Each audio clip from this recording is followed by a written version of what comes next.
deals that you've done in your life, all the people you've sat across from and negotiated with, is President Putin distinct in any way? He's a very smart guy. He's a very cunning person. But I've dealt with some people I've dealt with some really bad people. But I will tell you, as far as this is concerned, you have to understand, he had no intention, in my opinion, of settling this war. I think he wanted the whole thing. When I got elected, we spoke, and I think we're going to have a deal. I can't guarantee that. You know, a deal is a deal. Lots of crazy things happen in deals, right? But I think we're going to have a deal. If I didn't get elected, I believe he would have just continued to go through Ukraine, and over a period of time, a lot of people would have been killed, would have lasted for a period of time.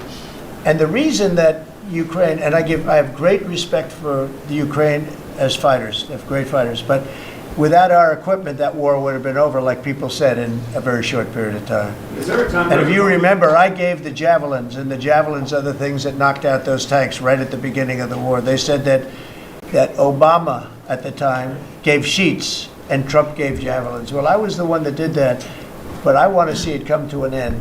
Will he have to make concessions, President Putin? Yeah, he will. He's going to have to. And I believe that because we got elected, that war will come to an end. And I also believe if we didn't get elected, if this administration didn't win the election by a lot, that war would go on for a long time, and he would want to take the whole thing. The big question I had is, does he want to take the whole thing? But the reason, and the Ukrainians are good fighters, I have to say, but without the equipment, without our equipment, we have the best equipment in the world. We have the best military equipment in the world. Without our equipment, that would have been over very quickly. What concessions would you like to see? What concessions would you like to see? Oh, I don't want to tell you right now, but I can tell you that NATO you can forget about. I think that's probably the reason the whole thing started. And I think, JD, we can say that. Do you have a statement on that? You've been very much involved. I gave him the beauty.